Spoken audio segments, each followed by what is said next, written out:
Assalamualaikum warahmatullahi wabarakatuh.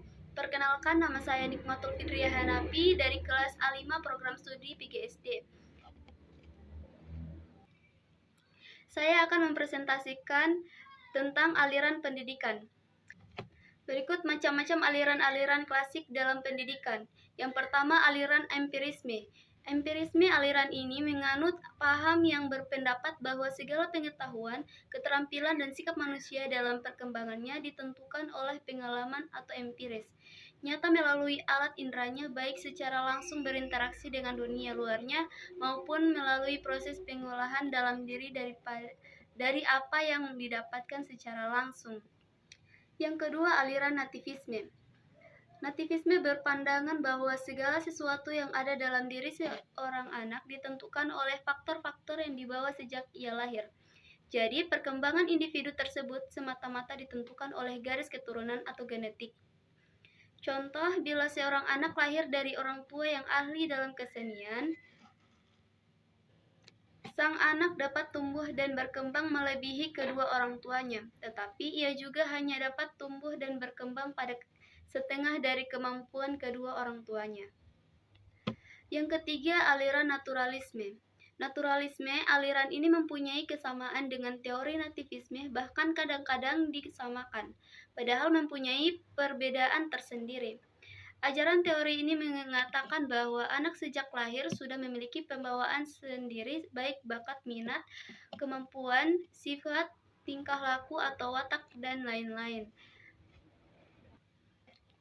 Pembawaan akan berkembang sesuai dengan lingkungan alami, maka pendidikan yang terakhir ini sangatlah berpengaruh baik terhadap perkembangan anak. Contohnya, pada masa anak-anak, perkembangan panca indera dilakukan melalui kegiatan anak itu sendiri untuk mengarahkan tingkah laku anak. Buku tidak diperlukan. Yang penting ialah perkembangan alam atau lingkungan berbagai peristiwa yang terjadi di dalamnya. Yang keempat, aliran konvergensi. Aliran konvergensi atau convergence merupakan gabungan antara aliran empirisme dengan aliran nativisme. Aliran ini menggabungkan antara arti penting hereditas atau pembawaan dengan lingkungan sebagai faktor-faktor yang berpengaruh dalam perkembangan manusia.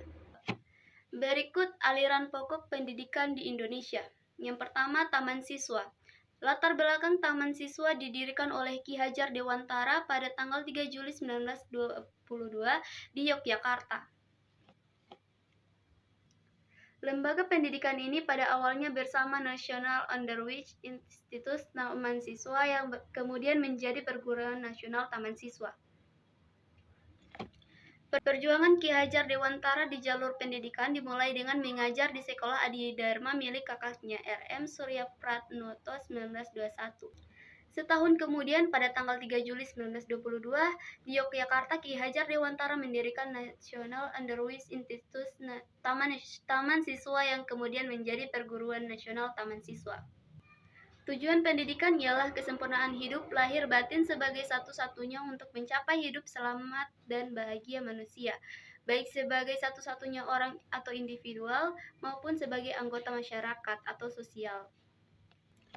Yang berikut Institut Nasional Sjaefel INS Kayutman.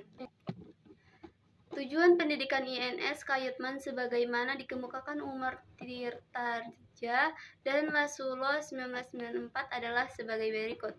Yang pertama, mendidik rakyat ke arah kemerdekaan. Yang kedua, memberikan pendidikan yang sesuai dengan kebutuhan masyarakat. Yang ketiga, mendidik para pemuda agar berguna untuk masyarakat. Yang keempat, menanamkan kepercayaan terhadap diri sendiri dan berani bertanggung jawab. Yang berikut Muhammadiyah. Muhammadiyah didirikan oleh seorang yang bernama Kiai Haji Ahmad Dahlan pada tanggal 8 Zulhijjah 1330 Hijriah atau 18 November 1912 Masehi di Yogyakarta. Ia mendirikan organisasi Muhammadiyah sebagai organisasi yang menghembuskan jiwa pembaharuan pemikiran Islam di Indonesia, bergerak di berbagai bidang kehidupan umat. Yang keempat, Ma'arif. Lembaga Pendidikan Ma'arif Nahdlatul Ulama atau PPLP Ma'arif NU merupakan salah satu aparat departementasi di lingkungan organisasi Nahdlatul Ulama. Didirikannya lembaga ini di NU bertujuan untuk mewujudkan cita-cita pendidikan. Didirikannya lembaga ini di NU bertujuan untuk mewujudkan cita-cita pendidikan NU. Bagi NU, pendidikan menjadi pilar utama yang harus ditegaskan demi mewujudkan masyarakat yang mandiri. Yang berikut sistem dan perkembangan pendidikan nasional. Yang pertama, lembaga pendidikan. Lembaga pendidikan adalah suatu badan yang berusaha mengelola dan menyelenggarakan kegiatan-kegiatan sosial, kebudayaan, keagamaan, penelitian, keterampilan, dan keahlian, yaitu dalam hal pendidikan intelektual, spiritual, serta keahlian keterampilan. Yang kedua, bentuk-bentuk lembaga pendidikan. Yang pertama, lembaga pendidikan keluarga. Lingkungan keluarga merupakan lingkungan yang pertama dan utama, karena dalam keluarga inilah anak-anak mendapatkan bimbingan dan paling banyak memperoleh pendidikan.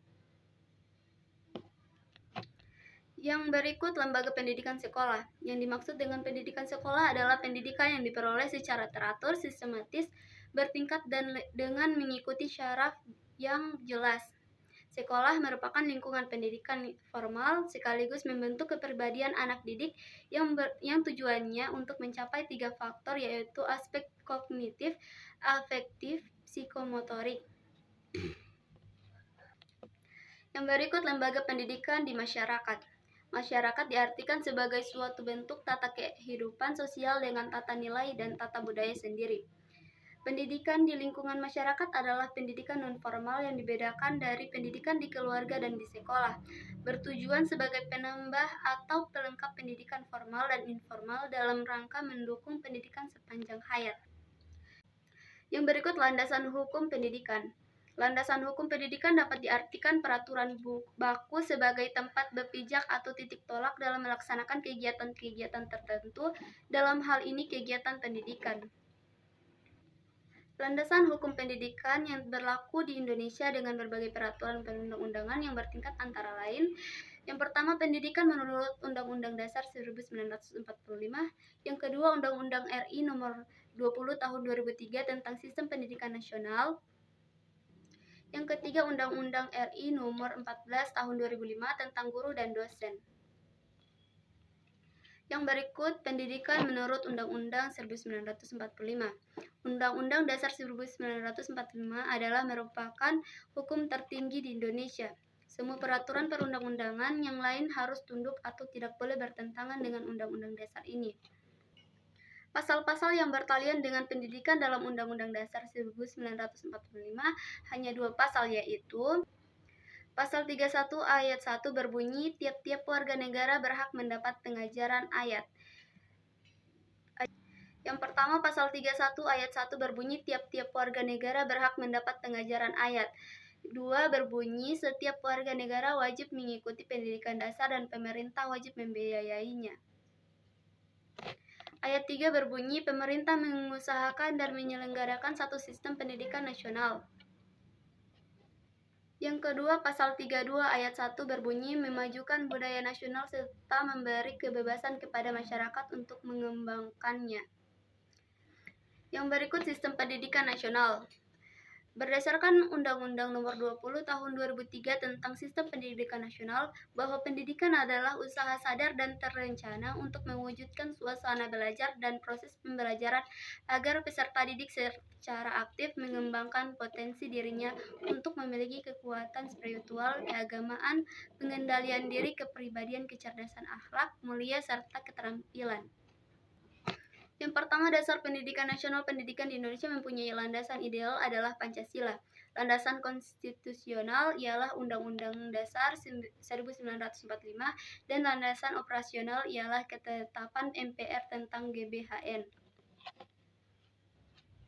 Berikut Undang-Undang RI Nomor Tahun 2005 tentang Guru dan Dosen. Undang-Undang Nomor 14 Tahun 2005 tentang Guru dan Dosen menegaskan bahwa guru dan dosen wajib memiliki kualifikasi akademik, kompetensi sertifikat pendidik, sehat jasmani dan rohani, dan memenuhi kualifikasi lain yang dipersyaratkan satuan pendidikan tinggi tempat bertugas serta memiliki kemampuan untuk mewujudkan tujuan pendidikan nasional. Sekian, itulah presentasi dari saya. Wassalamualaikum warahmatullahi wabarakatuh.